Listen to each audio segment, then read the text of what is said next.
I work at a 24-hour petter, and we had a patient that wasn't an animal. The man walked in at 2 a.m., dragging something black behind him. The way it moved didn't sit right. Neither did he. The receptionist felt it immediately. It was the way he walked, stiff and uneven, like a scarecrow with one leg shorter than the other. He hid greasy blonde hair beneath a 10-gallon hat, spurs clicking as he moved. I watched the security footage later. His lips were white and thin, his teeth crooked. His mouth twisted into a half-smile, like he was seconds from laughter. He was dragging a massive black Rottweiler. The dog resisted, back paws sliding across the floor. The camera didn't pick up sound, but later, the two gals at reception told me what he said. "He's actin' possessed." They handed him intake forms. He hobbled back to a bench. I watched through the camera lens as another client holding a cat carrier slid away from him. I looked up his paperwork. The address led to some warehouse out in the scrublands, 3 states away. The name seemed fake too. Keaton. No records. No online presence. It didn't seem to fit him. But the dog's name? What? That was the only detail I believed. You might wonder why I checked. It's not standard protocol. I don't usually do this. But the events of the last few nights led me to my search. When he handed the paperwork back, he sat down again, dragging the dog with him like a sack of flour. He leaned against the wall, arms folded, eyes fixed ahead. He moved like a corpse propped upright. His dog didn't move much either. It sat there, waiting. We see a lot of characters here, some aggressive, some kind. But this man? Something about him was wrong in a way I can't articulate. I stepped into the lobby to bring him into an exam room. It took him a second to register me, like he was in a trance. And then the smell hit me. Stale cigarettes, gas fumes, and beneath that, something worse. A rotten, greasy stench that clung to the air. The dog sat still, vacant, a husk. It was like someone had lobotomized it. As it stood there, drool began dripping from its mouth, pooling on the floor. I introduced myself and got to work. "So, what's going on with Mutt today?" Keaton didn't answer right away. His eyes drifted to the ceiling, like he was staring at something that fluttered in the air above us. "Oh, he ain't actin' right. He ain't been eating much." This is usually where clients start rambling. Some could go on for hours if you let them. He had decided he'd given me enough information. He sat staring at the ceiling through those dirty locks of hair. When I knelt to take the dog's heart rate, the second my fingers touched its skin, a wrongness crawled into me. That tingle before lightning strikes. That creeping dread when something awful is about to happen. The vitals were normal, the heart rate, breathing. But its skin was cold, and its temperature was 97 degrees, lower than we like. I checked its skin, seeing how dehydrated it was. But when I peeled back its loose lips to check its gums, I felt a jolt of unease. Like I was too close to something I shouldn't be. The gums were pale. The pupils locked onto me, dilated. That feeling of unease was sickening. "Don't turn your back on him," the man said. I paused, mid-turn. "Excuse me? If we're gonna walk from him, do it facin'. Otherwise, something bad might happen." I exhaled, irritated. He'd watched me get close to the dog, lean in, take its temperature, listen to its heart rate. Yet now was the time he decided to warn me it was aggressive? I liked this situation less and less. The man. The dog. The way this whole situation ached in my gut. I backed away, facing the dog. It watched me like I was prey. Like I was meat. A few moments later, our on-site emergency veterinarian, Dr. Harcum, came in. Old school, no nonsense. He and Keaton exchanged few words. The vet recommended blood work and an overnight stay with an 4 fluid drip. The dog needed warming up too. Keaton never lost that dumb smile, that half-cocked grin, like something was hilarious. But he nodded, accepted the treatment plan. We went to take the dog into the back treatment area. I slipped a muzzle on, of course. And that's when I noticed how the dog refused to walk. The owner had dragged it behind him earlier, but now, it wasn't acting lethargic. I could see in its eyes, it was choosing not to move. It was being obstinate. I had a larger male staff member, Ryan, carry the dog for me. As he picked it up, he glanced at me. We didn't exchange words, but I knew he felt it too. Not only the dog. The air itself seemed to hum with an unearthly feeling. When we went to draw blood from its jugular, it didn't even react. Ryan held the dog steady, hands firm on either side of its head, jaws up. The needle slipped in. The syringe filled. The blood felt lukewarm. It didn't feel like it had just been pumping through a live body. I ran it through the machines, and it confirmed mild dehydration, with some elevated lipase values indicating mild pancreatitis.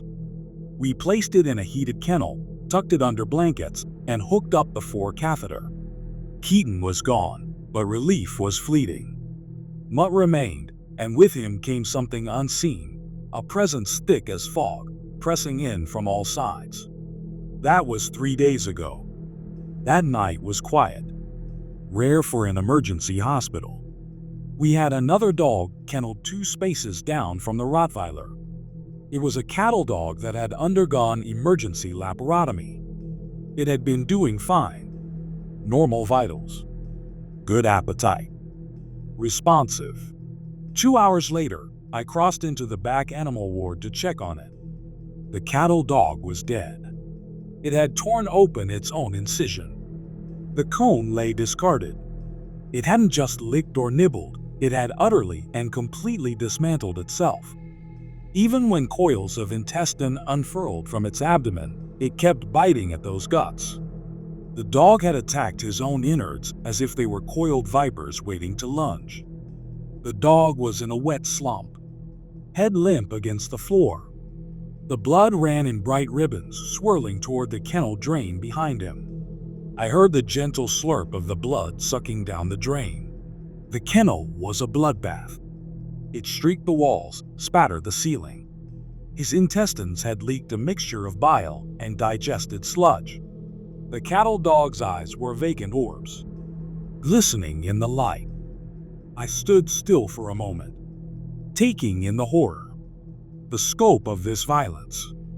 And 2 kennels down sat Mutt, eyes focused on my task, no expression on his stoic face. Fluid drip running, heater humming. There was only the sound of the blood in the pipes. Mutt didn't pant. He didn't whine. His eyes reflected the fluorescent light. And for one sickening second, they looked almost human. Dr. Harcum made the call, but I heard every word, every choked sob through the thin walls of our office. The owner didn't cry. They wailed. I'd seen plenty of death in this job, but this was different. This wasn't bad luck. Something else had its hands in this. The mood in the hospital shifted palpably. In all my years, I'd never seen a dog unzip itself like a gym bag and spill out its intestines. His eyes followed every movement.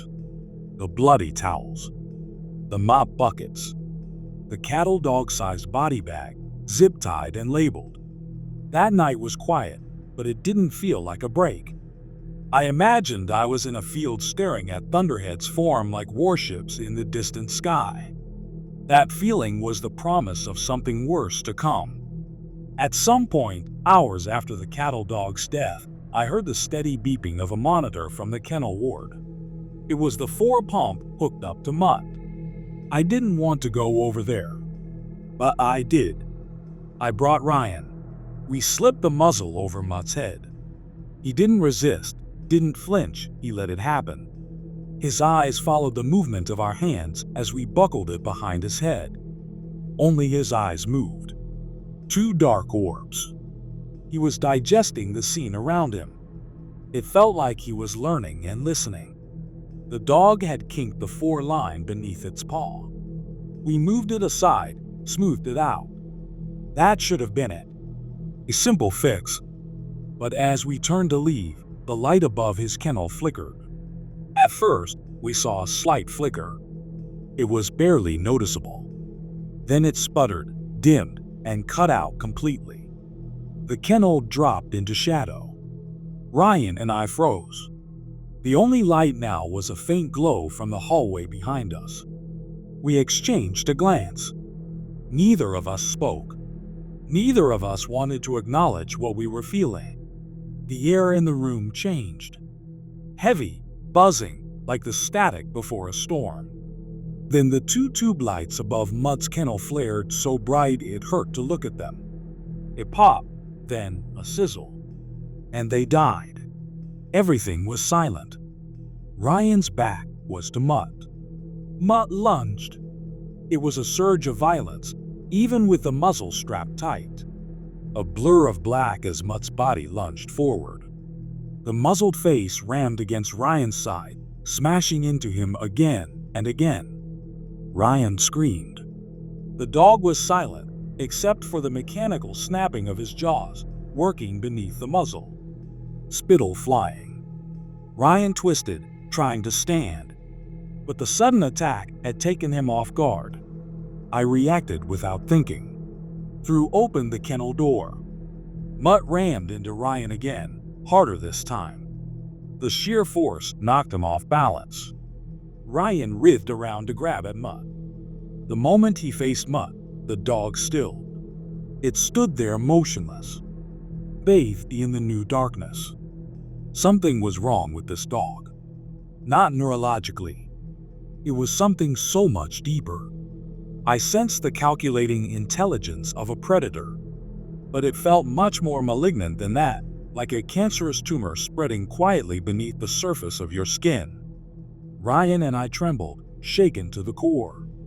Later, he revealed a bruise under his ribs, a deep bloom of violet spreading like a rose beneath his skin. Neither of us spoke about it. The rest of the night passed without incident. I focused on my other cases for the night. I worked with a Chihuahua hacking through pneumonia, a Persian cat with seizures, and a tabby cat with proprioceptive issues in its forelimbs. I went through the motions, but my mind was elsewhere.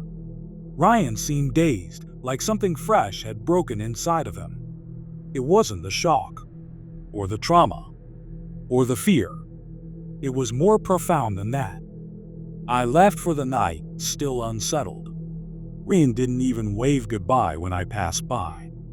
I chain-smoked cigarettes in my car before driving home, flicked the butts out the window, and watched them sail onto the asphalt. My hands were shaking the entire ride. And when I finally collapsed into bed, I pulled my pistol out of my purse and slipped it under my pillow. And as the sun crept over the horizon, my dreams were wrong. I dreamed of a black face snarling in the dark, leaning in, sniffing, eyes like hollow pits, endless swirling galaxies within. I felt the faraway sting of teeth sinking into my flesh, not a bite, not an attack, but a slow, deliberate pressure, easing into my skin. When I woke, my sheets were damp with sweat. When I came in for my shift that night, I felt a deep sense of disappointment the second I walked past Mutt's kennel. He was still there, heater purring, eyes following. The lights above his kennel were still blown out. The ones beside them had started to flicker. Ryan called out sick, said he'd been throwing up since the night before. I had a feeling there was more to the story, but I didn't have time to dwell on it. I shot him a text wishing him well. He read it. Yet, he didn't reply. And that sinister, eerie man who called himself Keaton? His phone went straight to dial tone when we tried calling for a case update. He wasn't coming back. He paid half his bill up front in crisp, old $100 bills. We weren't getting the other half. The night was busier. I told my manager we shouldn't put any other dogs in that ward, but we didn't have a choice. Our small animal ward was on the other side of the building, but for the larger dogs, they had to go there. We admitted a Great Dane with liver disease. There was nowhere else to put him. So I placed him in the kennel farthest from Mutt, 2 down from the cattle dog that had ripped itself apart. When I went back to check on them 10 minutes later, I stopped cold. Mutt's kennel was wide open. The latch was undone. The door swung open. He wasn't on fluids anymore. Someone must have taken him off.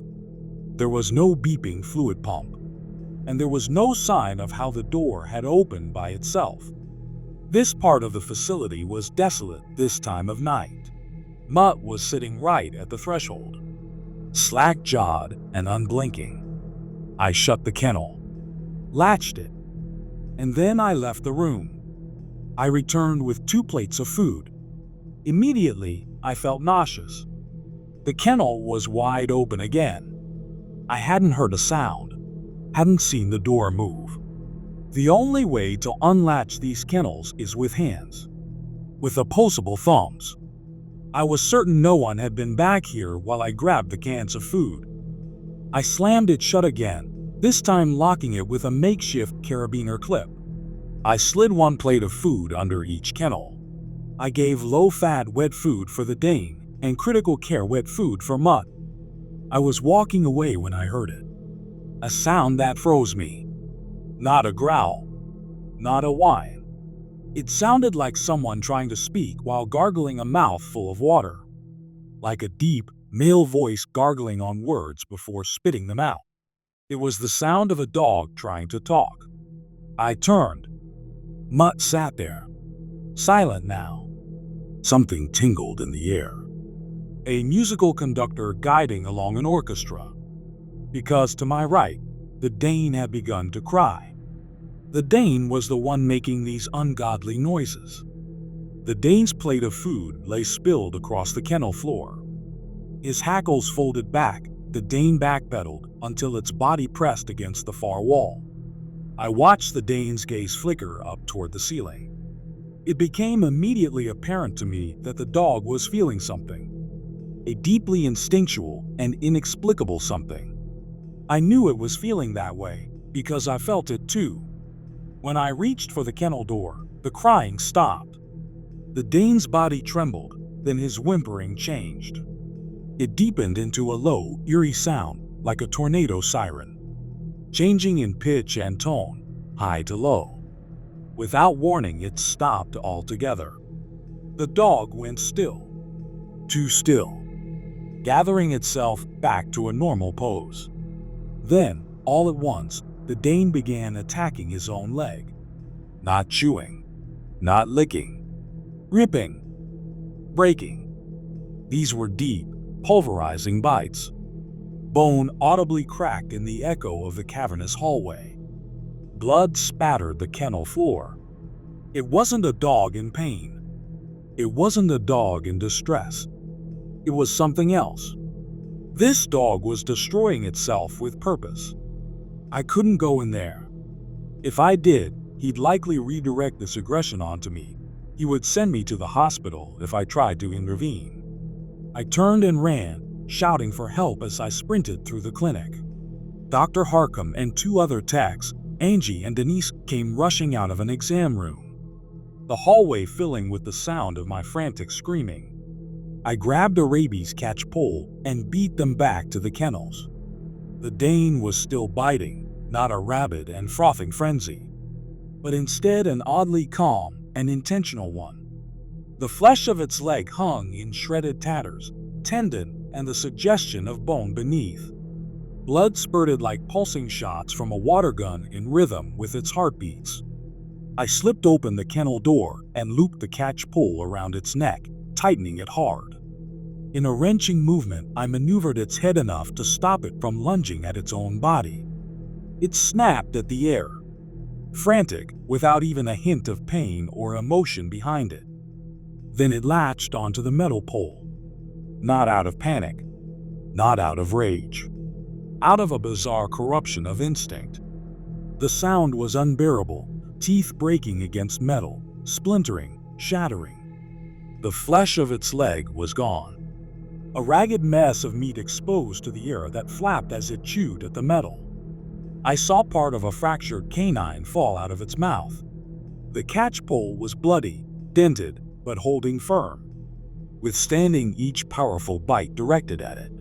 The dog was weakening by the time Dr. Harkham arrived, slumping over in the drenched puddle of its own blood. By the time we managed to inject a sedative, it was too late. The blood loss was too severe.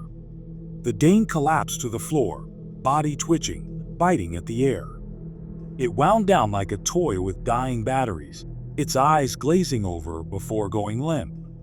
Out of the corner of my eye, I saw Mutt, lips pulled back in a snarl. "When is that effing dog going to leave?" I snapped, pointing at him. Dr. Harkham shot me a sharp look. Blood streaked his white coat. His eyes were dark, hollowed with an exhaustion brought on long before Mutt entered our lives. "Something is wrong with it," I insisted. "With him. All I see is a dog who mutilated itself in our care and then bled out. Mind you, this is the second one in 2 days. Don't worry about that effing dog." He gestured at Mutt emphatically. "We have bigger issues here. I have another owner to call. Another person I have to tell their pet killed itself. Under my watch. God, this is a mess." He flicked blood from his fingers, dragged a sleeve across his face. He was years past burnout, a shell of his former self. He couldn't see what I saw. He couldn't see the way Mutt watched, the way his eyes lingered over the carnage pooling beneath my feet, like he was enjoying it. Dr. Harkham sighed, rubbing a hand down his face. "We tried calling that creepy crap again. Numbers out of service. He ditched the dog on us. That meant we had to rehome it. It could take weeks. I couldn't take weeks with him. None of us could." And as I looked into Angie's eyes, I knew she felt the same. And over the next few hours, the hospital settled into an uneasy silence. The night shift pressed on, but something had shifted. We were all exhausted, hollowed out by what we'd seen. The cattle dog. The Great Dane. The blood. The 2 blood-drenched kennels we'd had to clean up. Mutt still sat in his kennel, untouched food sitting at his feet. The heater hummed in background. 2 more lights flickered out while I cleaned. I mopped blood from the floors, the thick iron scent clinging to my skin. The mess soaking the towels we used was a deep, ugly red. And through it all, Mutt never looked away from us. A shadow looming in the dark part of this corridor. I told myself I'd figure something out, that I needed time. But time wasn't on my side. I was dumping a load of bloody towels into the laundry bin when I heard it. "Aliitsutzen." I dropped everything. A voice, thick and wet, slurred in a way no dog's throat was built to produce. It wasn't a bark. It wasn't a growl. It was trying to speak. And what came out wasn't a sound. It was a name. My name. Allison. I turned, stomach lurching. Mutt was sitting in his kennel. Still. Muzzle slack. Drool pooling on the blanket beneath him. His pupils seemed to swallow all the remaining light. I couldn't move. My brain was trying to rationalize it, trying to shove what I had heard into a box of normalcy. Maybe I'd misheard it. Maybe it was the pipes or a monitor. Then the stench of rot hit my nose like a sniff of smelling salts. It was not the usual smell of the hospital, not the faint antiseptic and animal musk that always clung to the air. This was meat left in the sink for weeks. This was something dead wedged into the unseen cracks of the world. It was a volatile and overpowering scent consuming anything else in the room. And I realized then that the smell I'd caught when Keaton first walked into the lobby, that greasy, putrid stench, it hadn't been him. It had been Mutt all along. I felt a desire deep in my core to run. And so I did. I scooped up the blankets off the floor, shoved them into the laundry bin, and bolted. My hands shook as I crammed the lid shut. My pulse was a hammer in my ears. Don't turn your back on it. The memory of Keaton's words crawled down my spine like a cold hand. He's acting possessed. I knew what Mutt had tried to do to Ryan. I knew what he wanted to do to me. And now I knew I wasn't waiting for him to act. I was going to kill him. I kept my head down the rest of the shift, biding my time. My mind wasn't on the cases I took. I worked on autopilot. I went through the motions, but my body was moving without me. And when I got a moment alone, I pulled up 20 milliliters of pentobarbital sodium and phenytoin sodium solution. It's a medication called euthyosol. In other words, it's that sparkling pink liquid we in the veterinary field use to put animals down. I drew up enough of the stuff to kill a dog twice Mutt's size. There'd be a discrepancy in the controlled substance log, but I could smooth it out over the next few weeks. A couple of slightly higher doses given on euthanasia cases. If I logged these with enough time between them, I was confident no one would notice. I locked the cabinet, slid the syringe into my pants pocket. By doing this, I was committing a crime, breaking DE laws. I could lose my license, my career, even end up in jail. But deep in my bones, I knew one thing for certain. That thing in the kennel, whatever it was, it needed to die. The next morning, when I arrived for my shift, the hospital was heavy with grief. Everyone was crying. Because it turned out, Ryan was dead. He'd taken his own life in his trailer sometime after leaving work. No details. No explanation. He was there one day, then he was gone the next. The police had come by to inform us. They didn't stay long. Didn't need to. I knew then. Ryan's death cemented what I had to do in my mind. I couldn't wait until another dog was placed in those kennels. Until another staff member was pushed over the edge. So I worked through the grief, through the horror, pushing it all into a place I'd deal with later. I waited for the right moment. A lull between shift changes, when staffing was light. I approached Mutt's kennel. He cocked his head, his eyes tracking my movements. He looked almost expectant. I opened the kennel door and slid the muzzle over his face. My hands moved with a sharpness I hadn't felt before. I yanked the straps too tight, a bit of malice in my actions. My pulse was steady. I held Mutt's paw, feeling for the vein, my other hand already slipping the needle beneath the skin. The syringe in my palm felt hot. I pushed the plunger, forcing the thick, pink liquid into his vein. It was a heavy dose, too much for even the largest dog. But I pushed every last drop. Normally, euthanasia is instant. A body slumps, the muscles relax, and life fades like a deep exhale. Their eyes stay open, but they flood with vacancy. Mutt didn't move. His chest still rose and fell in a slow, steady rhythm. His muscles remained locked, rigid. His pupils, wide and black, never left mine. This dose should have ended him. This dog should be dead. The hallway lights flickered. One by one, the bulbs sizzled out, plunging the kennel ward into a profound darkness. The air thickened, heavy with the weight of something unseen. The heater shuddered to a stop. The only glow now came from the exit sign at the far end of the hall, casting a weak green wash over the kennels. The shadows seemed to twist and dance around me. I felt adhered to the spot, unable to move. The door to the kennel slammed shut behind me. My breath hitched. The silence was absolute now, only interspersed with the slow, wet rasp of Mutt's breathing. I could feel him in the dark, the weight of his presence gnawing at the air. Alietsutsun. The voice came from before me, deep into the churning pool of shadows further back into the kennel. A sound like vocal cords cut like strings and hidden beneath a mound of scar tissue. A broken, misshapen mouth trying to shape words. The vowels stretched, dripping with something slick and inhuman. My stomach lurched. I reached for the latch, fingers fumbling, but my hands were slick with sweat.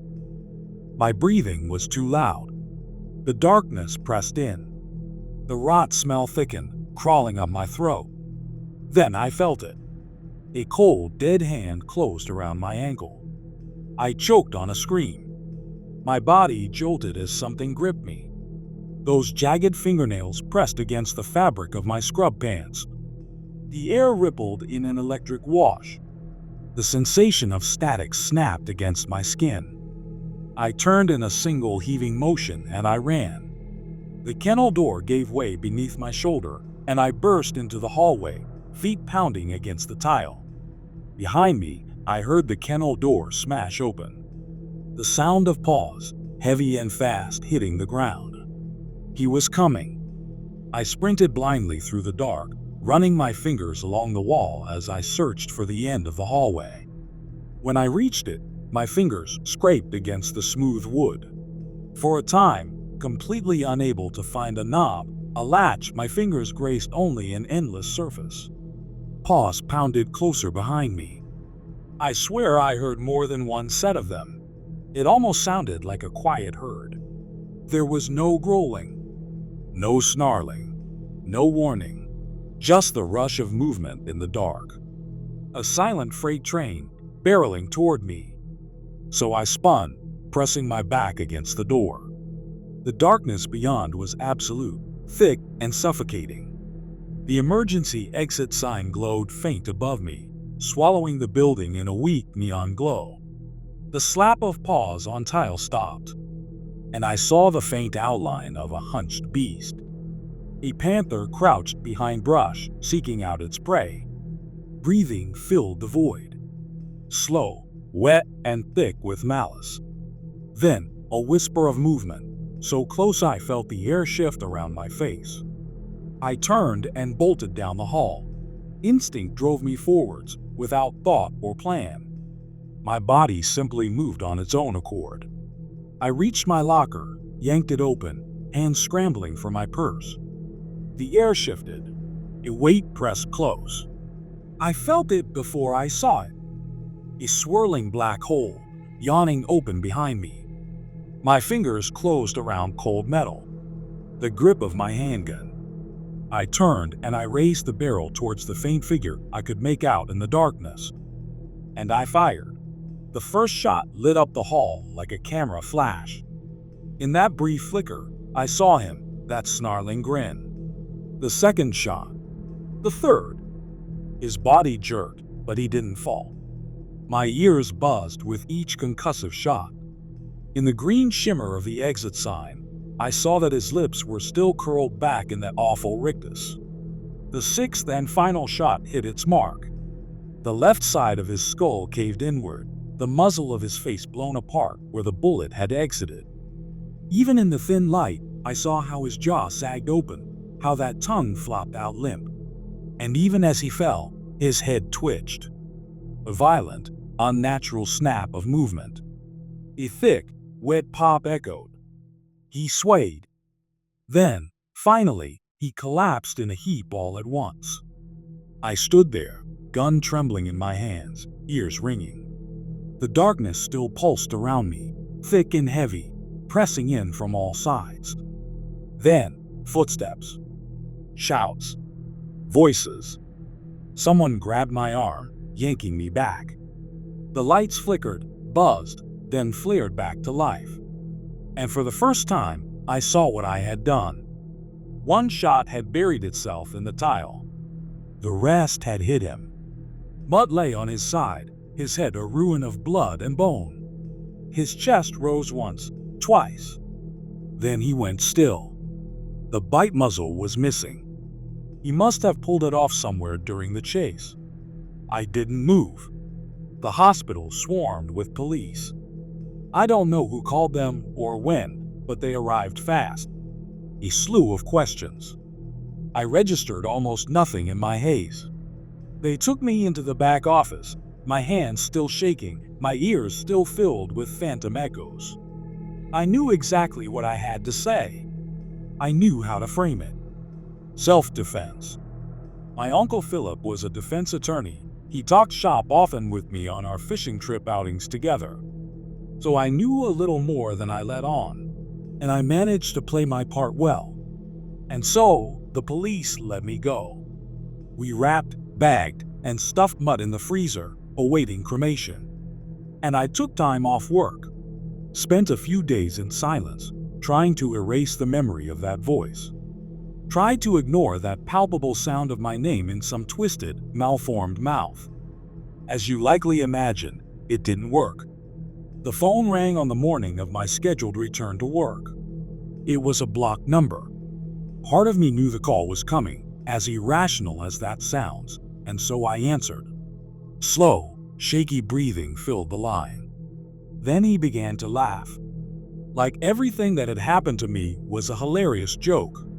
Low, drawling, thick with something I couldn't name. Maybe it was a mouthful of tobacco chew. You shouldn't have killed it, little lady. Keaton. His voice slithered through the speaker, curling like a snake around my spine. His laughter built, rising, filling the silence. You've gone and made things so much worse. And as the laughing turned into hollering, the line clicked dead. I sat there, phone pressed to my ear, staring up at nothing. His words weighing down the air. Gone and made things so much worse. My first thought was confusion. How did he get my number? My second thought was frantic. Those words struck a chord deep inside my marrow. He said I'd made things worse. And for some reason, deep in the pit of my soul, I believed him. Part 2. It started with a dog. Or rather, something wearing a dog's skin. I thought I was doing the right thing when I put it down. But now, something far worse is stalking me. I had to clean up a few things first. The worst of it was the euthanol I used on Mutt. On my first day back, I staged an accident. I dropped the bottle and let it shatter across the floor. It complicated the logs, but it worked. I'm not proud of it. You shouldn't be either. But at the time, it felt like the only option. I was wrong. My first day back after a hiatus at home, I noticed that Mutt was still in the freezer. His frozen paws had torn through the tough plastic bag, carving grooves into the ice crystals, growing like miniature spears along the inside of our freezer. I didn't tell anyone his body had moved. That sick feeling rose in my chest again as I stuffed him into 3 more layers of bags. If you aren't familiar with the bags we in the veterinary field use after pets pass away, they're made from high-density polyethylene or polyvinyl chloride. They're tough, thicker than sin. It's uncommon for paws to break through the plastic. But Mutt was never ordinary. I think it was a final F you. And well, right back at you, Mutt. Since Keaton wasn't picking up the tab, I offered to cover the cremation costs. I wanted those ashes in an urn. For some reason, that felt important. Something bigger than myself, something I couldn't explain. I didn't feel relieved when they hauled Mutt's body bag away with the 2 other dogs I'm convinced died because of him. I kept hearing Keaton's words ringing in my ears. You've gone and made things so much worse. His southern molasses drawl, mocking, laughing. Sick crap. The clinic seemed to calm down at first. At least for a couple of days. I began to relax. Angie, my coworker and friend, approached me. Did you hear how Ryan did it? I shook my head, quieter than usual, trying to show her I wasn't interested. Part of me blames myself for his death. I know how irrational it sounds, but the human mind is a sinister thing. Grief doesn't care about logic. It only cares about consuming, taking, destroying. She continued. He stabbed himself with a letter opener. My cousin works as a highway patrol officer. He got all the details on it. It's horrible, Allison. He stabbed himself so many times. Please stop. I can't. The tears were already welling in my eyes. She reached out a hand to comfort me, but I brushed past it and locked myself in the bathroom. I spent 10 minutes gripping the sink, struggling to steady my breathing. The rest of the shift passed without incident. It was monotonous and calmer than it had been since I shot mud in the hallway. Angie was working a back-to-back double that night, something that had unfortunately become more common in recent years as our clinic struggled with chronic understaffing. They asked if I could cover another shift too, but I said no. After everything I'd seen, everything I'd done, there weren't enough sane pieces of me left to give. That night, I settled into bed, my gun tucked under my pillow. The trailer was quiet, just the sound of wind outside, a high-pitched whooshing that rattled the walls every so often. But I found it almost soothing. As I lay there, closing my eyes, I saw it. A snarling, statuesque black Rottweiler. Eyes like two bottomless pits. He moved through the trailer toward me, his presence a creeping weight in the dark. Then I looked down. Instead of paws, he had 4 pale hands, their flesh blending seamlessly into the black fur of his limbs. He strode forward. I couldn't move. Every muscle in my body locked up, frozen in place as he slunk beneath the foot of my bed. I tried to open my eyes, to wake up from the nightmare. But they were open, and I wasn't sleeping. A hand rose over the mattress edge. Another followed. I felt the weight of them press down, the mattress sinking beneath an unseen force. It felt so real. Too real. Then the snout emerged, slow and deliberate, rising above the sheets like a shark breaking the surface of the ocean. It drained the room of anything good, anything right. Only the ache of loneliness remained, a gnawing darkness spreading through me. I felt like I was sinking into a bottomless pit, falling endlessly. The stench of rotten meat filled my nostrils. The grinning maw loomed inches from my lips. Eyes burned into mine, wide and unblinking. A string of drool pressed against the skin of my neck. The mouth began to open, yawning. Each serrated edge gleamed in the moonlight, lining the jaws in jagged, overlapping rows. The clicking of bone filled the silence as the jaw pried open past natural limits, tendons slipping and joints straining. It kept widening, the gaping maw stretching farther than anything human or animal should be able to. Hot, damp breath washed over my face. My teeth clenched. The mouth inched forward, slow and deliberate, savoring the moment. Every nerve in my body screamed to move, to fight, but I was frozen, paralyzed beneath the weight of its presence. The gaping maw hovered inches above my face, the serrated edges of its jaws twitching in anticipation. I could see the glistening sinew stretching as the jaws prepared to snap shut, feeling the unbearable heat of its breath seeping into my skin. A low, guttural growl rumbled from deep within its throat, vibrating through the mattress through me. My pulse pounded against my temples, drowning out everything but the sound of that grinding, clicking jaw. Then my phone rang. The sudden chime shattered the moment, a blinding flash of light flooding the room. The weight lifted in an instant. The monstrous shape dissolved like mist, vanishing into the shadows as if it had never been there. I was moving before I realized it, gasping for air, clutching my chest. My heart hammered within me like the hooves of a warhorse, my limbs trembling as I scrambled upright, searching the darkness for any lingering sign that it had truly gone. Had I experienced sleep paralysis? Something worse. I heard my trailer door slam shut. I picked up the phone and flicked on the lamp by my bed. I heard a loud wailing siren and the sound of wind on the other line. My eyes were too blurry with tears to read the contact name. "Oh, Allison F., check the news." It was Dr. Harcum. He sounded out of breath. I grabbed my remote and flicked on the television and thumbed it to a local news station. Dr. Harcum breathed heavy in the background. "We are here on the scene of what is now suspected to be an incident of arson. Firefighters struggled to put out the blaze, although they stopped it from spreading to nearby buildings.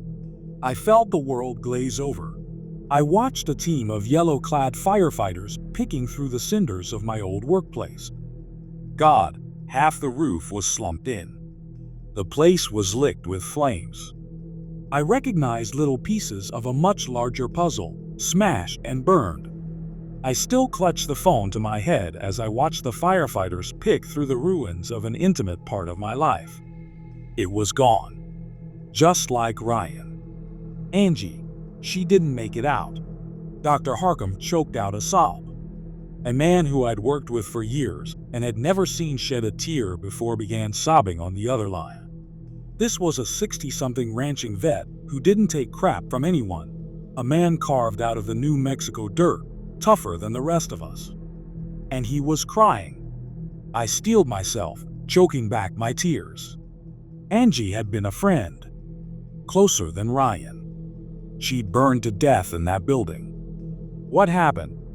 Tell me everything, I said, forcing down the swell of emotion. I think it was that creepy crap.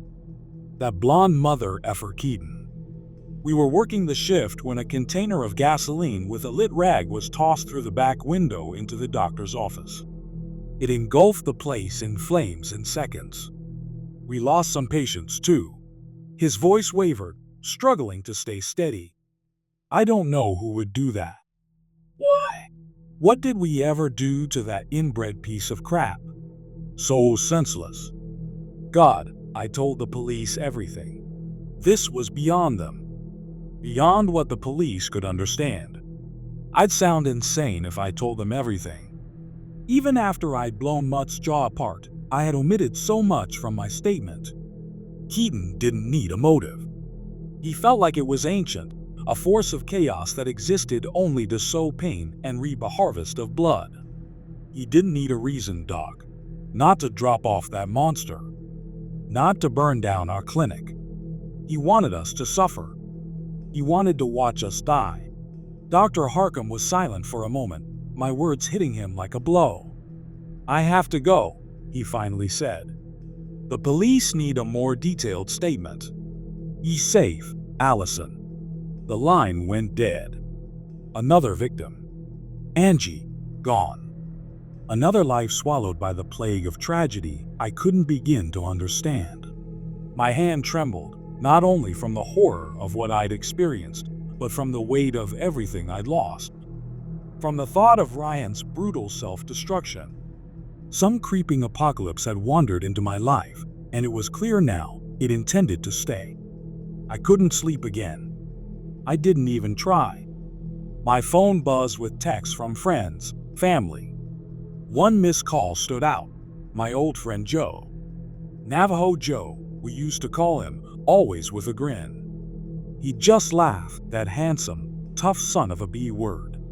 I should have called them all back immediately, but I had other more pressing things to do first. I gathered my belongings, flipped open the cylinder of my revolver, and loaded a cartridge into each chamber. The compact 9mm felt solid in my grip, its matte finish worn smooth from years of use. Despite its small frame, the steel carried weight, reassuring and steady. I tossed a couple of ammo boxes into my purse, the rounds light but lethal, their copper-jacketed tips catching the dim glow of my bedside lamp. From the top of my cabinets, I pulled down an old wooden cigar box. Inside was a couple $1,000s I'd stashed away for emergencies. If this wasn't an emergency, I didn't know what was. I sat on the porch of my trailer, a cigarette pinched between my fingers, watching the sun claw its way over the horizon. Smoke curled into the air, twisting in the breeze, vanishing into nothing. By the time morning fully arrived, I'd burned through the whole pack. I checked my watch. The crematorium would be opening soon. They'd taken Mutt's body a couple of days ago. I needed to convince them to put Mutt at the top of the cremation list. My old Buick truck started with a low rumble, the engine purring to life. A gift from my late father, it had been his pride and joy. I reached up to adjust the rearview mirror and froze. A spiked black collar hung from it, tags jingling softly as I brushed against them. Mutt. And below it, Keaton's number. I recognized it immediately. The same one we tried calling at the clinic when he abandoned the thing on us. Not a dog. A thing. Where my fingers touched the collar, a biting chill crackled against my skin, like dry ice burning on contact. I rolled down the window and flung it into the scrub brush. It didn't make me feel any better. He had gotten it back. I'd placed it in the cremation bag with Mutt, but somehow it was here. Which meant he'd been here. Inside my car. Inside my home. Maybe that thing in my trailer hadn't been Mutt at all. Maybe it had been Keaton. Mutt was just the beginning. And this was spiraling into a situation I couldn't contain. At least, not alone. I pulled out of my small patch of land, kicking up a flurry of red dust. My air conditioner hummed, my fingers drummed against the steering wheel. 30 minutes later, I pulled up to the animal crematorium, a sunken gray cement building casting a wide shadow in the heat haze. I stepped out and tried the door handles. Locked. I pressed the doorbell and heard a faint jingle inside, but the lights were off. I checked my phone and swore under my breath. I'd been so lost in my own thoughts I'd completely forgotten it was a federal holiday. No one was inside. Veterinary clinics contract with crematoriums, sending euthanized pets in sealed black bags. We store them in freezers until the company's van arrives to collect them. They're packed alongside animals from other clinics, then stored in even larger freezers at the crematorium until it's their turn for processing. It can take weeks to complete a cremation. But Mutt had only been here for a few days. And somehow I could feel him inside the building. Like I was standing too close to a live wire. The offshoot road I'd followed was empty. In the distance, I could see the glimmer of traffic, but it was far enough away that no one would witness what I was about to do. I circled the building, checking for an alarm system. Nothing. Peering through the windows, I scanned the interior. No cameras either. Crematoriums aren't exactly prime targets for thieves. Nothing to protect except frozen animal corpses. At the back, I found a window. Above me, only miles of empty blue sky, the air still except for a faint breeze curling through the scrub. I crouched and picked up a stone the size of my palm from its resting place beside a cactus, weighing it in my hand. Then I hurled it through the glass. The window shattered unevenly, jagged shards left clinging to the frame like teeth.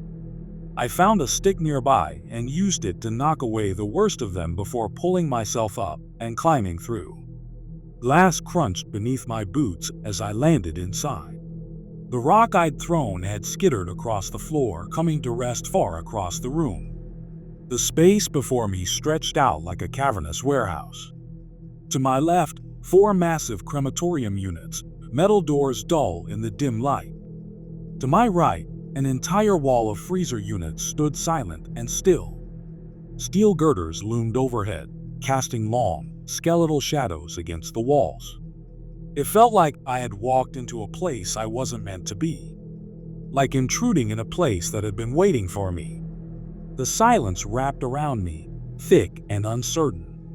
My heartbeat thumped against my ribs, steady but insistent, like a distant war drum. Behind me, the wind whistled through the broken window. Then the smell hit me. The thick, sickly stench of rot. Like a corpse left too long in the sun, its hollowed skin splitting open, brimming with writhing black flies. The air crackled with the sound of unseen maggots popping and shifting. A sudden thump made me jerk toward the freezers. One of the lids lifted, then fell with a hollow clunk. I watched, my breath caught in my throat, as the white top rose and dropped again, like a mouth opening and closing. Then another freezer began knocking against itself. And another. Then they all started. The sound grew into a chaotic, discordant symphony. The freezers shuddered, vibrating against the floor, scraping and twisting from their original positions. Then, all at once, the room fell still. Silence dawned.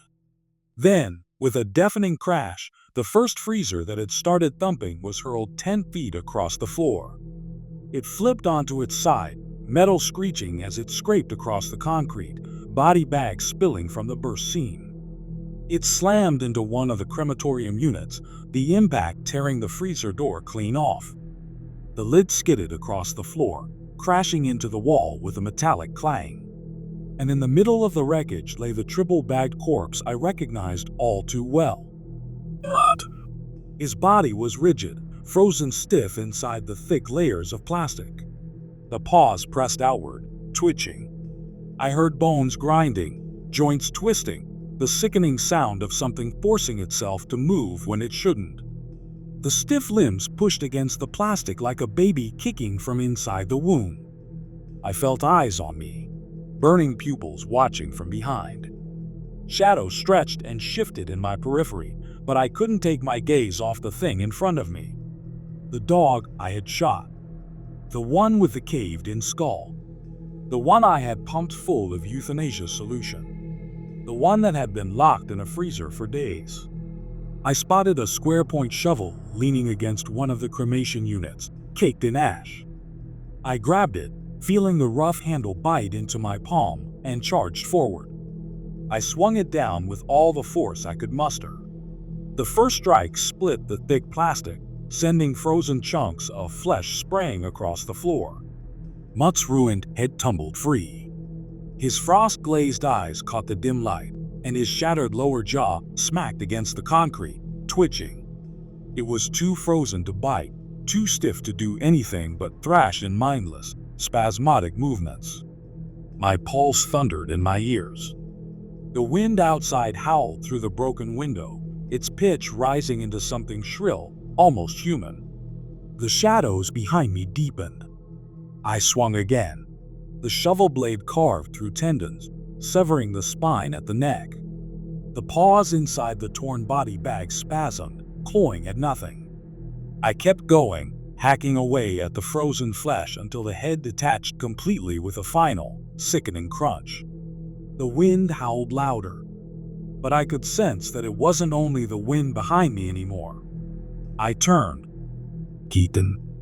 He loomed in the broken window, impossibly tall, his body twisted to fit through the jagged frame. One hand gripped the windowsill, fingers digging into the crumbling concrete, the other obscured in the shadows. His filthy blonde hair hung limp over a face that wasn't quite human. His neck stretched forward, grotesquely elongated, the vertebrae bulging beneath thin, sallow skin. It didn't just extend, it coiled, folding over itself like an accordion, fluid yet wrong in every conceivable way. The angle of it made my stomach twist. His eyes were red, raw, pools of blood where the white should have been, and they pinned me in place. The pupils were black, dull, the color of tarnished coins left to rot in the dirt. He inhaled, slow and deep, dragging in the air like he was tasting it. And then, his lips split apart, curling into a grin that stretched too wide, splitting cheek to cheek as if his skin could barely contain it. His chest heaved, a silent laugh rippling through him. And his head, God, his head, was so much closer than it should have been.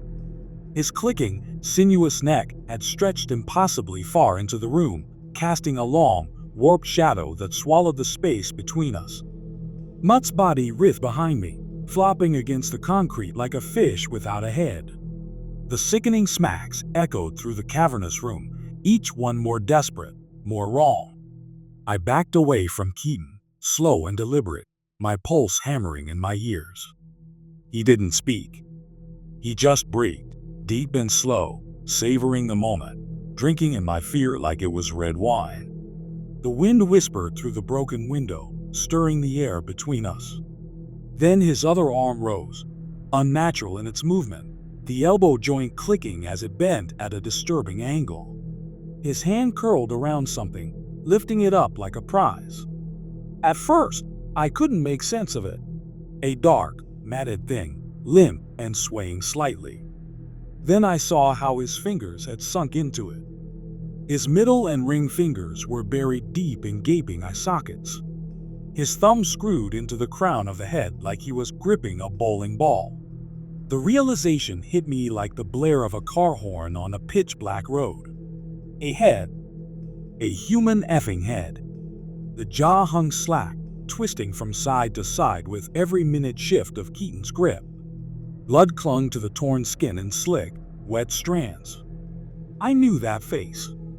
Dr. Harcum. The breath hitched in my throat, and I staggered back without thinking. Mistake. White-hot pain seared through my calf. A vice clamped down on my leg. My brain scrambled to catch up with what had just happened.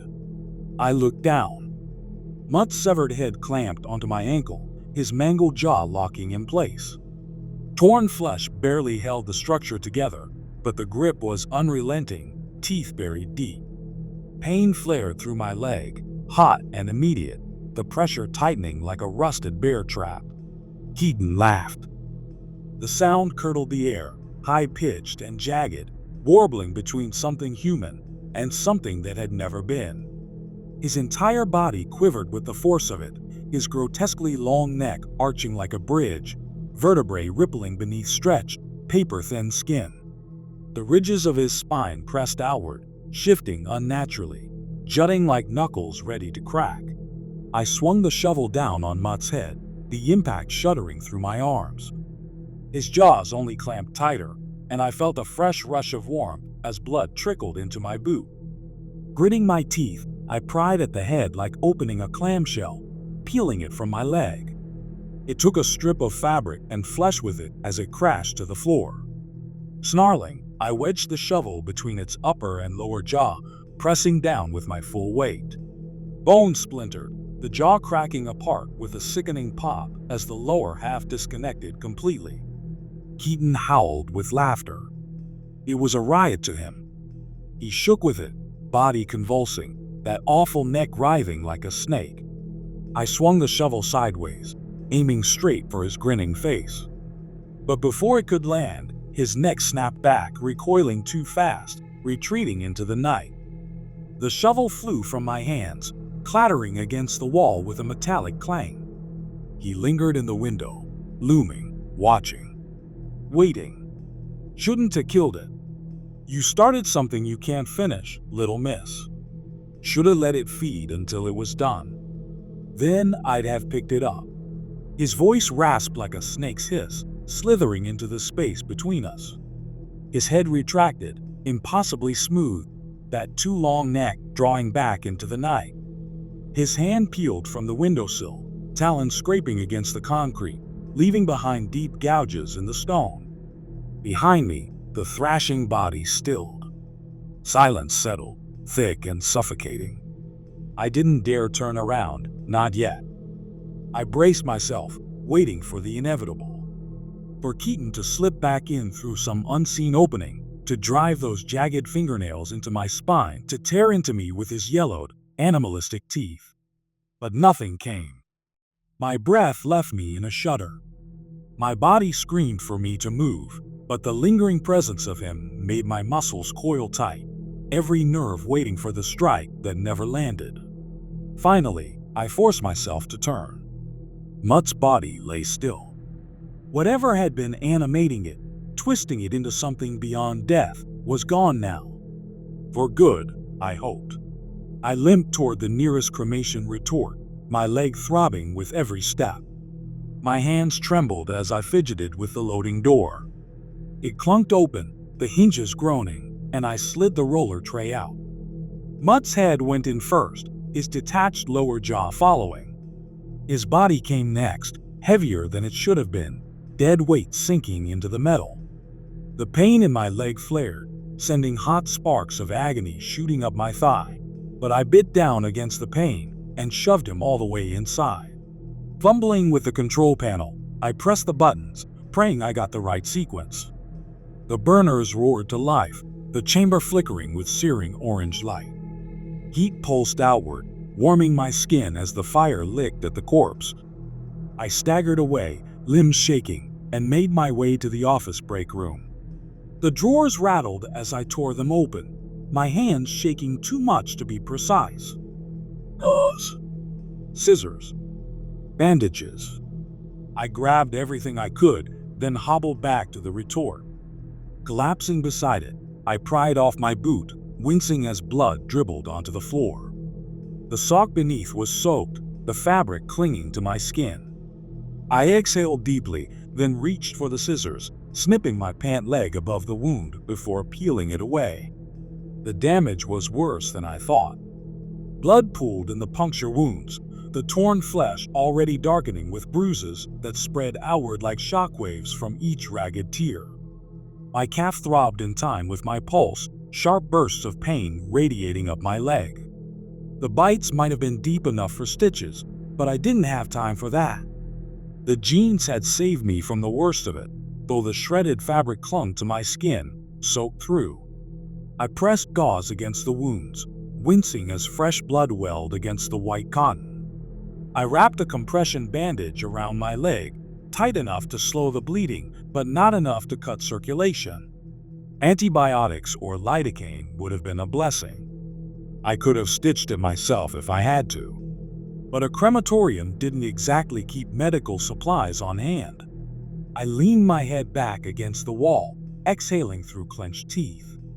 My ears rang from the heat, the exhaustion, the pain. And then I heard it. A scream.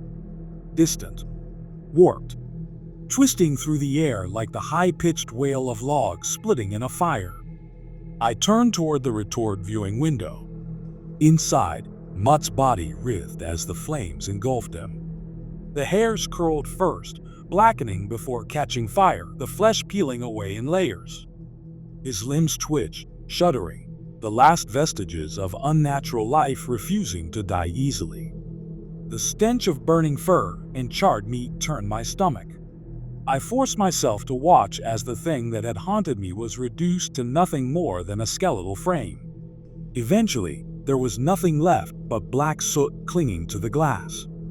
The steady hum of the cremation unit filled the room. I let the heat seep into my bones before finally pushing myself upright, limping toward the control panel to shut everything down. By the time the retort had cooled enough to retrieve the remains, the sun was sinking below the horizon, the sky smeared with a hue like burnt orange. Keaton hadn't come back. Yet. I grabbed a shovel and a garbage bag. The retort door groaned open, and I scooped out the calcined bones, brushing away the brittle black remnants until all that remained was pale dust. One by one, I fed the remains into the cremulator. The machine whirred, grinding the fragments down until every last piece of mutt fit into a bag just slightly larger than my hand. I stood there for a long time, gripping the bag in my blood-stained hands. Keaton had slunk away into the night, but I knew this wasn't over.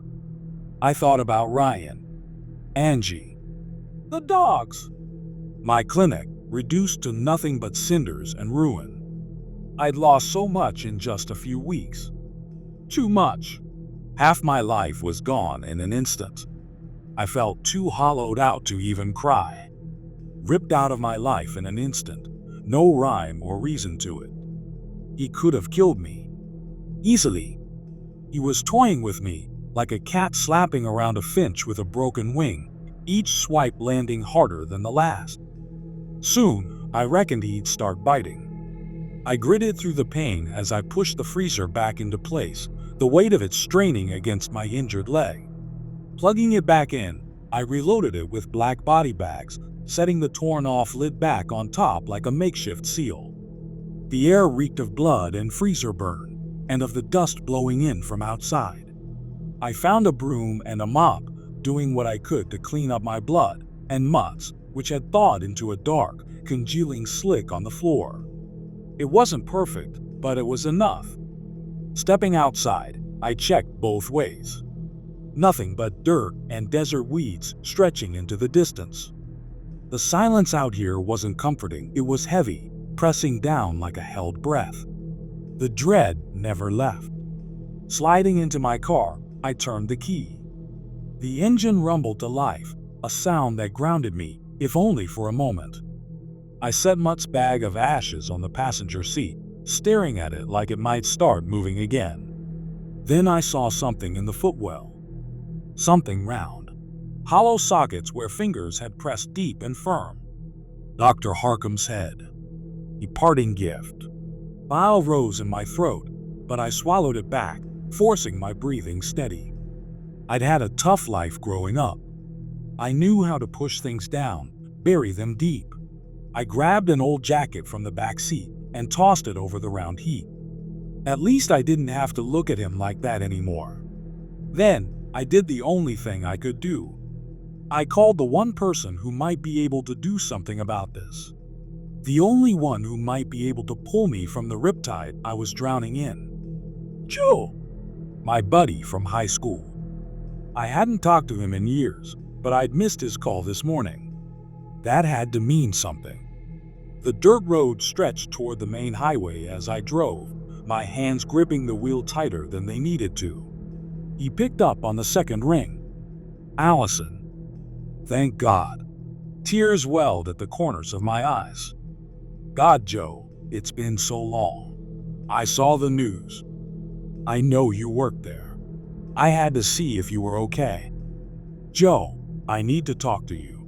Something's after me. It's been after me since I first saw it a few weeks ago. I need your help. A dog came into my clinic. Bad luck.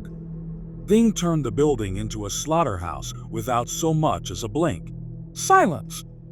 The joy in his voice faded, melted away like chocolate left too long in the sun.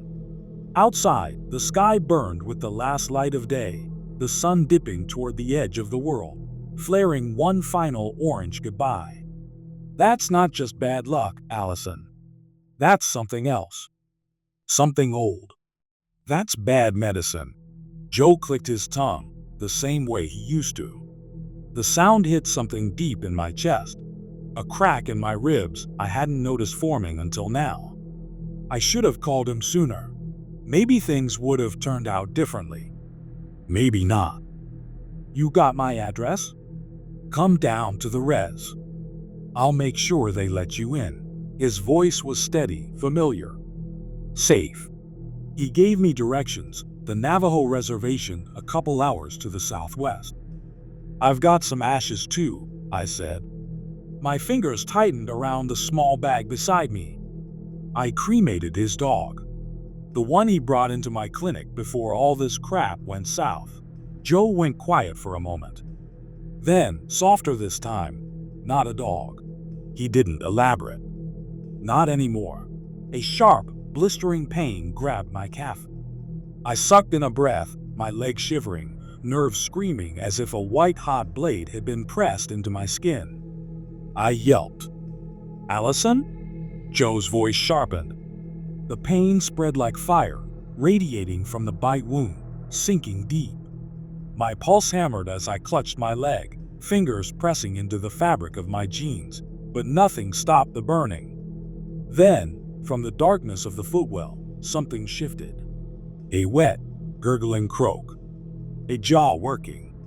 I froze. Joe must have heard it too. His breath hitched, sharp over the line. A slithering rasp clawed up from beneath the jacket I tossed over the thing in the footwell.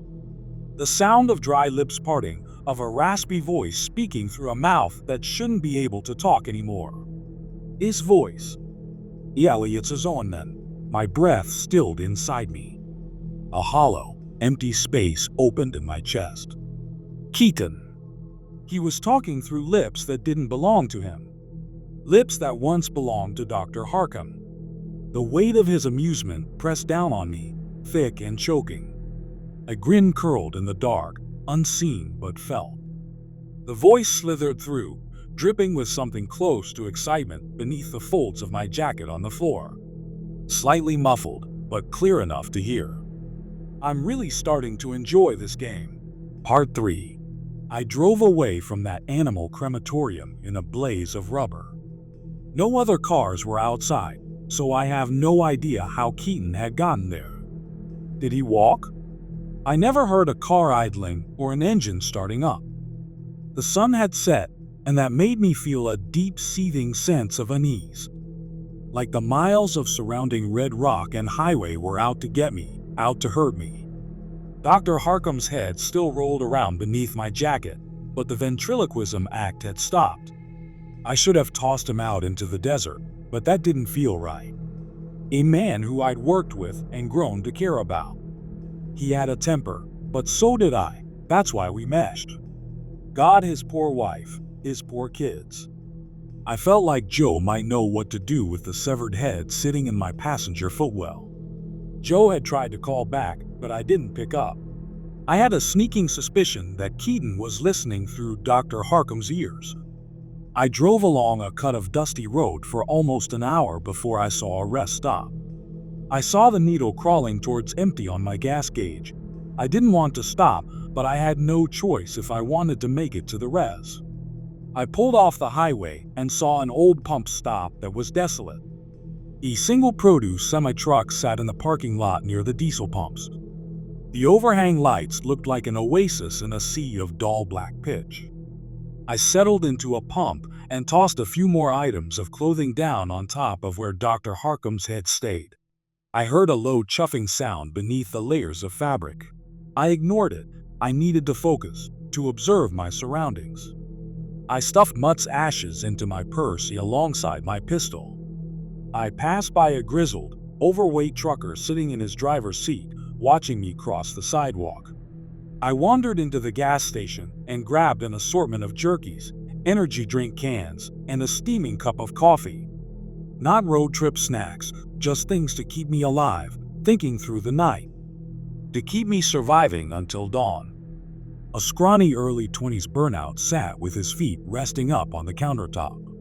I could hear the sound of a movie playing through his phone speakers. He casually ate away at a bag of popcorn.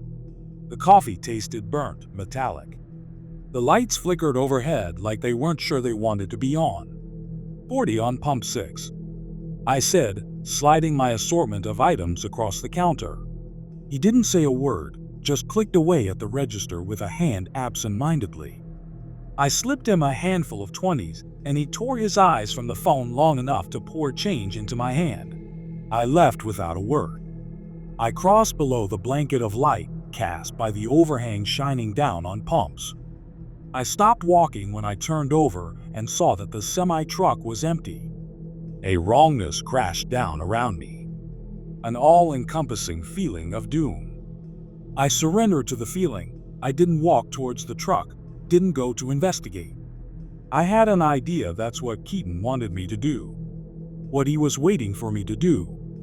I kept my eye on the semi's cab, inching backwards with a bag in one hand, a coffee in the other, purse slung over one shoulder. My breath sounded pitched in the darkness. Labored and heavy. I saw a glimmer of red across the inside of the semi's windshield. A glistening brushstroke. I didn't peel my eyes from the semi as I filled up my tank. As soon as I was done, I slid into my truck and started it up. The click of the locks engaging brought little to dissuade the rising tide of panic drowning me from the inside out. As I pulled around the pumps and across from the station, I saw the right side of the semi in the flash of my headlights. The cab driver's side door was cracked open, blood flung in congealed globs on black asphalt. I saw him then, Keaton. He was perched between the semi's wheels like a spider hiding beneath a rock. His limbs like long wooden posts stretched with a thin layer of white skin. Pinched feet held onto the underside of the truck bed in a broken contortion. His elbows buckled in the wrong directions. Everything was so much longer than they should have been, neck like a tangled, twisting vine. His eyes refracted the light like two glowing yellow orbs. The bite wound on my leg began to itch, then burn. I saw thin fingers of smoke clawing out of my purse, and I pulled out the warm ashes of Mutt and set them on the passenger seat. I heard a faint crackle like embers in those ashes. The car began to smell like singed hair and cooking flesh. I noticed a sharp smile on Keaton's face, his mouth drenched in rivulets of blood. The trucker sitting in his cab earlier lay in a twisted heap beneath Keaton. The trucker's rib cage was cracked open like a crab shell, one of Keaton's sharp hands was digging around inside the man like a woman digging around inside her purse for her keys. Keaton's stare lingered, piercing as I swung my car around, kicking up a shiver of dust, and I flipped my truck into a higher gear. Keaton pulled a dripping red hand out of the trucker's sucking chest cavity and began waving at me. A friendly hello. I revved up the engine, blowing down that road back onto the highway faster than I should have. It wasn't until a few minutes later that I remembered the cashier, sitting alone at his post, unaware of the broken thing feasting just outside his doors.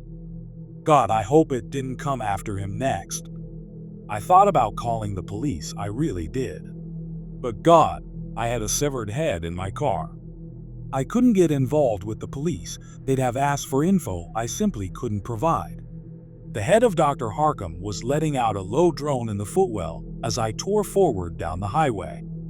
I sipped the coffee as the mile markers slipped past, the hum of the highway loud in the quiet.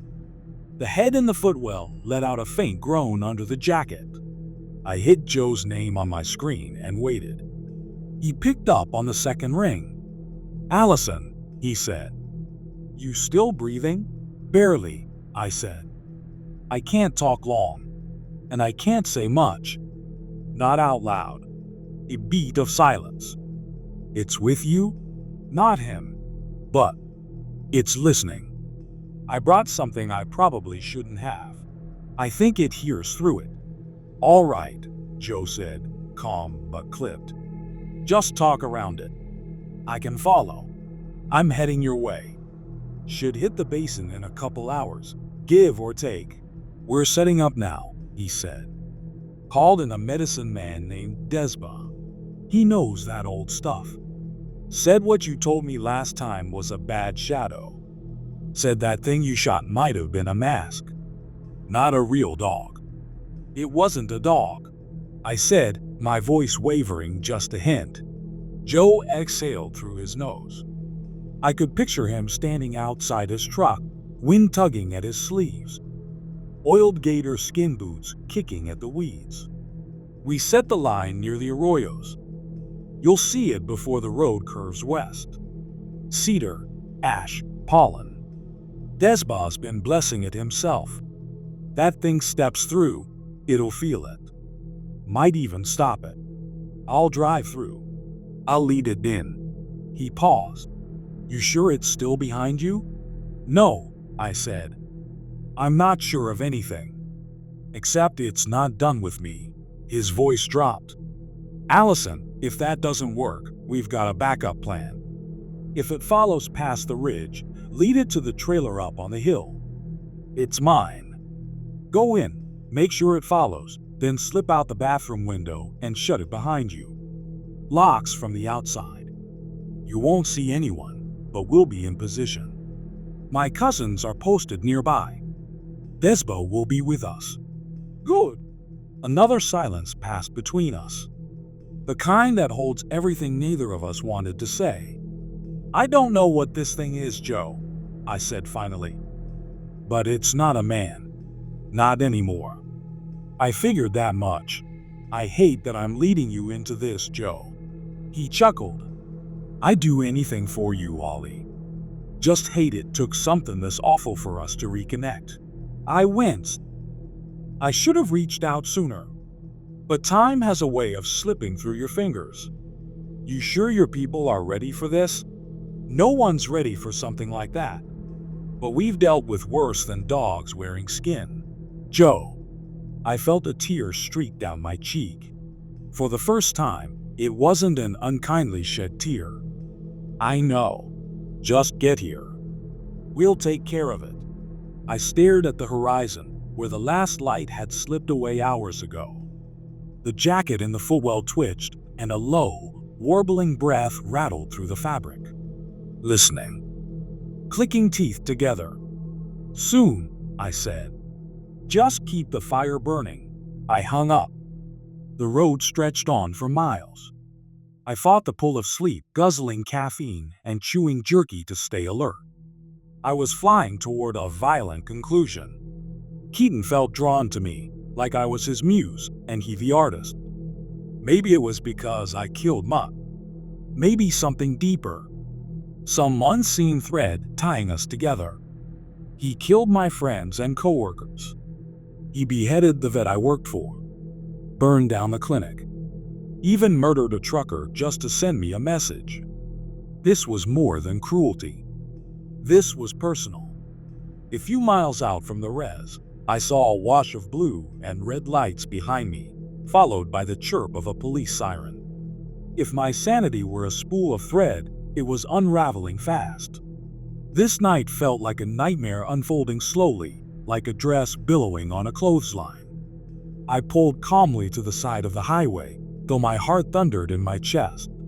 I kept my hands on the steering wheel and stared into the rearview mirror. The officer approached from the right, walking the shoulder with caution. He came to the passenger window and motioned for me to roll it down. I did. "License and registration, please," he said in an authoritative tone. "Yes, 1 second, officer." My eyes dropped to the bundle of clothes on the floor, and I forced myself to look back up at the glove box. I pulled out some crumpled insurance paperwork and my registration, then grabbed my license from my purse and handed them all over. His face stayed blank, maybe a little annoyed. He had just started walking back to his cruiser when Dr. Harcum's head began to moan. A low, drawn-out sound that grew into a wail. My heart stopped. The mood shifted instantly. The officer turned, clicked on his flashlight, and swept the beam across the truck's interior. "What is that noise?" he asked, flashing the light across the dash, the seats, the floor. The beam settled on the lump in the passenger footwell. He reached down with a gloved hand. "No, don't. Please," I said, my voice cracking, panic blooming fast. If he found the head, Keaton would be the least of my problems. "Be quiet, ma'am," he snapped. With 2 fingers, he peeled back the jackets, the dirty shirts, and the jeans. He gasped when he saw the head, eyeless, crusted in dried blood, the flesh writhing slightly, twitching on the floorboard. The head wailed louder now, 2 black, empty sockets staring up at him. "Oh Lord, have mercy. What the hell is this?" His tone shifted again, this time to fury. "Ma'am, step out of the vehicle. Now!" I reached for my door handle and heard him unholster his sidearm with a sharp pop. His flashlight lit up the cabin like a searchlight, held steady in his left hand. In his right, he raised a sleek black pistol, his gloved fingers wrapped tight around the grip. "Do you have any weapons in the car?" "I have my revolver in the purse, nothing else." "Officer, please listen to me." "Shut it," he snapped. "Hands laced behind your head, kneel down in front of the car." No other cars passed by. Besides the wind, it was too quiet. The air shifted. Bad air. A bad omen. It smelled like dust, but beneath it was something fouler. The reek of decay swam through the midnight breeze. The scrubland stretched for miles behind barbed wire fences. The officer reached for his radio, but paused, listening. A low howl rose from the distance. A coyote drowning in a river. A wolf caught in a trap. It was a sound full of pain, too close, and the air around us vibrated with something uncanny. I had moved in front of the truck, obeying his commands. My feet moved without thought. I had always been pliable under authority, never one to break rules. The bushes rustled behind the officer, off to the right beyond the shoulder. He swung his light over. It landed on a figure, long limbs, a hunched body, a neck twisted like it had broken in multiple places. He looked like a crane fly, all angular joints and stilted motion. His eyes shone like white flares in the dark. The officer's mouth fell open. He stammered, trying to speak, but only half-formed words spilled out. His hand finished drawing the sidearm, and he turned toward Keaton. Keaton remained still beneath the moonlight, crouched in the sagebrush, motionless. My body started to shake. Then he charged. He burst forward on long, pounding limbs, elbows jutting out as they absorbed the weight of his insectile body. His mouth opened wide, stretching into his neck like a twisted ribbon of pale flesh lined with thorns. He didn't run. He skittered on all fours. The officer stood in a trance. He couldn't raise his revolver. His hands trembled, belt rattling with the weight of his fear. His face had gone pale, sickly, like he'd come down with the flu. Sweat beaded on his forehead beneath the brim of his hat. His radio crackled weakly against his chest. Time froze, held in place. I wanted to speak, to move, to do anything, but my words stuck in my throat, choking me. I was frozen too, paralyzed by the sight of something that monstrous. Somewhere behind me, Dr. Harcum's head began laughing. Keaton was a rolling twister of violence, like staring into an oncoming hurricane, feet glued to the ground. Violence incarnate. He vaulted the railing in a single leap and crashed into the officer with terrifying force. He slammed the man's back against my passenger door so hard the entire truck shifted to the left. That broke my paralysis. I scrambled back into the truck and turned the key. My passenger window was still rolled down, and through it I saw the officer's limp body smashed against the door. His weight bent the metal with a few sharp, hollow pops. Keaton's jaw opened wide, stretching all the way to his throat, a mass of twisting yellow teeth. He was chewing through the officer's skull, tearing flesh, stripping it clean. The flashlight and pistol clattered to the pavement. Then Keaton's eyes came into view, slitted, swollen, like two overripe grapes. A predator's eyes. Empty. Starving. I slammed the gas. The car lurched forward. Something on the officer's duty belt scraped against my paint. I felt a thud as both bodies tumbled off my truck and hit the pavement behind me. In the rear view, I saw Keaton's naked body wrapped around the officer, limbs grasping and tearing. His skin crawled with motion, like the organs inside him were alive and shifting. The flashing lights from the squad car bathed them, both in red and blue. One of the cops' boots rolled into the road, its laces dragging behind like it was trying to crawl away without him. Keaton paused, then began pulling the corpse behind him, dragging it like a child pulling along a favorite blanket. When I was a few yards away, Keaton snapped his head sideways at a breakneck speed. His gaze locked directly onto the back of my truck. It was piercing, inevitable, furious, like he'd just realized I was getting away, and the rage hit him all at once. As he grew smaller in the rear view, I saw him heave the officer's body off the ground and toss it deep into the scrublands. Then he started running after me. I climbed faster and faster. 60 miles per hour. The old truck's engine began to rumble beneath me. 70, the engine groaned. I caught the sharp smell of gas fumes. Keaton was gaining. At 80, the truck shook, barely holding together as the engine roared. I burned rubber twisting onto an off-ramp, saw an oncoming car a few miles down the road. My tires nearly lost traction on the gravel, kicking up a flurry of pebbles as I fought for control. Keaton was close enough to reach out. He moved impossibly fast, loping with his long limbs and elbows tucked tight to his sides. I saw the fire burning in his eyes. He was done chasing. He wanted blood. Mine. And if he caught me, I knew he wouldn't let me go again. The ashes of mud crackled in the passenger seat like gunpowder. The head lolled from side to side in the footwell. I felt like I was losing my mind. But between the smell of scorched ash, the reek of decay blooming around me as Keaton drew closer, and the sound of the head laughing, I knew I wasn't crazy. This was all real. Raw and wrong. The box I had been stuffing all these impossibilities into was overflowing now. What happens when the box breaks? Would my mind break too? I passed through the arroyos and toward the toll booth borders of this part of the res. The barrier bars were lifted. Was this where the line had been drawn? Could Keaton cross it?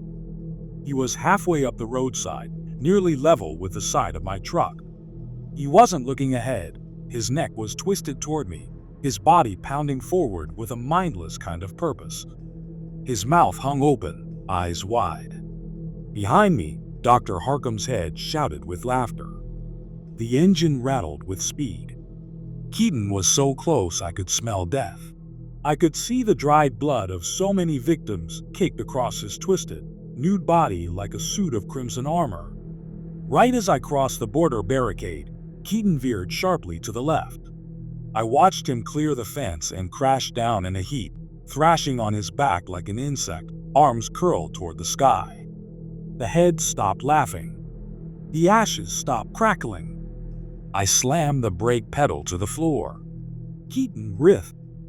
I saw Joe's trailer on the hill, half swallowed in dust, lit by the hard glare of floodlights.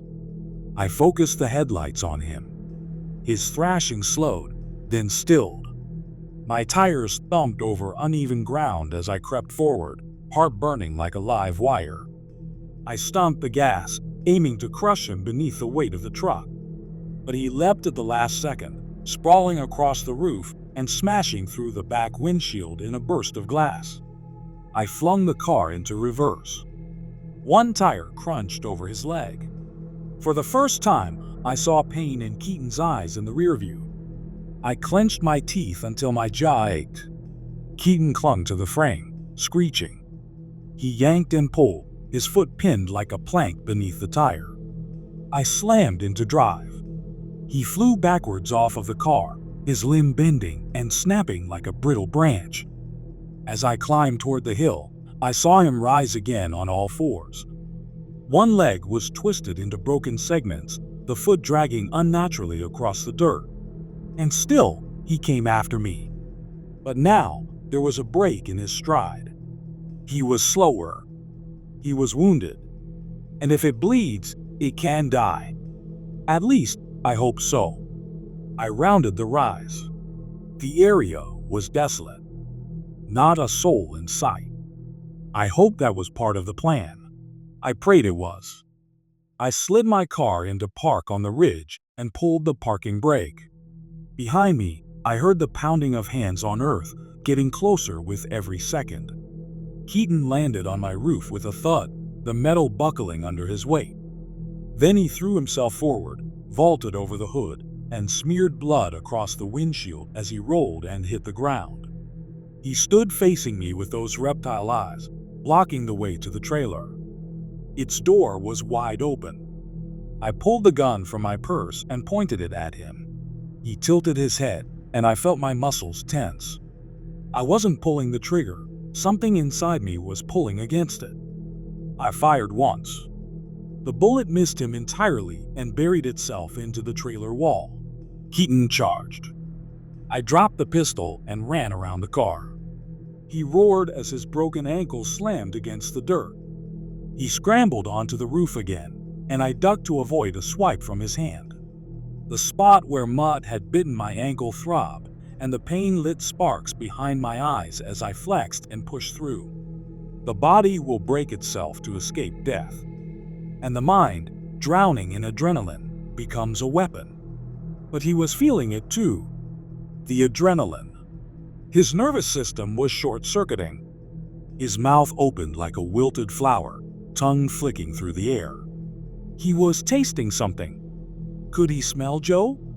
The others. Were they near? He leaped, and I dove through the trailer doorway. One of his claws raked across my back. I shoved past a floral couch, knocked pans off a shelf in the narrow kitchen, and bolted toward the bathroom. Keaton thundered in behind me, screaming, "B-word! B-word! I'll rip out your throat." His voice scraped like rusted wire dragged across concrete, echoing down the narrow hallway. "Play with your insides. Eat them." The trailer rocked under Keaton's weight, metal hinges groaning. I slammed the bathroom door behind me and scrambled for the open window. My foot knocked over a toothbrush and a tube of paste as I shoved myself through. Pain flared along my back. The wound on my calf throbbed. Keaton was almost on me. I could feel his heat, the hate radiating off him. The door splintered just as I dove. My teeth cracked against desert stone when I hit the ground. A burst of white light exploded behind my eyes, and blood filled my nose, hot and thick. Something moved past me. Fast. Silent. I heard the window slam shut. Arms wrapped around my torso and dragged me away from the trailer, around to the front by my car. Keaton's voice roared from inside, a storm of curses and blasphemy. He screamed like a trapped coyote, cornered and caged. He'd sensed something was off, but he couldn't help himself. His bloodlust had outpaced his instincts. Now he was trapped. I turned my face upward. The sky above the basin cracked with heat lightning. Purple veins crawled across the clouds. The air buzzed with insect calls and owl cries. The desert had awakened, and it seemed to know what was coming. A man I didn't recognize moved past me, wearing a bandolier of bundled sage and carrying a rawhide pouch that smelled of cedar and cornmeal. He approached the trailer with quiet purpose, opened my truck door, and retrieved a bundle of Mutt's ashes and the shrouded head of Dr. Harcum. With steady precision, he placed them both through a window into the trailer. Another man knelt in the dirt near the rear axle. An elder in a long shirt embroidered with turquoise beads and white ochre. He began to sing in a language I didn't understand. The words were low and heavy, his voice rolling like wind through canyon crests. He poured corn pollen in a slow arc around the trailer, his movements deliberate and unwavering. The others joined in. Their chant rose from the earth like the black smoke from the trailer. The song was older than Keaton, older than the desert. Then came the drumbeat, deep and rhythmic. A taut deer hide stretched over a cedar frame, struck in time with the chanting. Inside the trailer, Keaton's limbs thrashed. A hand burst through the kitchen window, blistered and cracking. His skin was changing, splitting, leaking. Joe stood nearby, rifle level, his breath slow and focused. The bullets he fired were ceremonial, silver cast and marked with ash and pollen. Each one struck with meaning. Keaton screamed like something dying. His voice scraped against the trailer's walls as flames began to rise from underneath. The tinder placed below had caught. Smoke coiled into the night sky, carrying something foul and wrong. The fire grew, hungry and bright, fed not only by gasoline, but by intention, by design. Keaton howled as the medicine circle tightened around him. His bleeding eyes gleamed through the flicker of flame, filled with disbelief and fury. He clawed at the walls, tried to find the door, but it had been sealed from the outside with rawhide bindings and sacred paint. He scratched at the windows, too narrow for his spider-like frame to slip through. The chanting never stopped. Even when the trailer began to cave inward. Even when the screams turned wet and animal. The fire consumed. The wind shifted. I watched Keaton stop fighting. I saw his flesh pock, blister, rupture, and burn. He looked at me through the window, the same way Mutt had, with those vacant, unreadable eyes. Keaton sucked up lungfuls of empty breath. Joe watched his home burn to embers. For me, there wasn't a trace of regret in his expression. Only that same ruthless, focused anger. I spit blood through my cracked lips. And then the world went quiet. No birds. No insects. Not even coyotes. No Keaton. Not anymore. Only the breath of the desert and the low hum of thunder threading the sky. We stood and watched the trailer's shell glow red, then crumble. Joe's cousins moved through the sagebrush with extinguishers, tamping out sparks before they could catch. I didn't look away until it was dark, silent, hollow. Then I broke. Not cleanly, not quietly. My whole body shook with sobs dragged from someplace beneath grief. I screamed, raw and hoarse, and clung to Joe like a raft in a black ocean. He wrapped me in a musty blanket and said nothing, just held on. One hand pressed firm to my back. I wept into the chest of his shirt. So much gone. So much taken. It better be dead, I said between sobs. We're going to bury the ashes of that effer. This boss gonna make sure it doesn't come back. I used to believe in quiet deaths. Gentle ones. That was before mud. Before the laughing sickness that was Keaton. The world had gone still. No more chase. No more fire. No more road to burn through. Just the sound of my breath hitching, the dull ache in my limbs, and the weight of deep grief settling into my bones. I hope you guys liked this video. If you did, make sure like, comment, share, and subscribe the channel Mark Stories.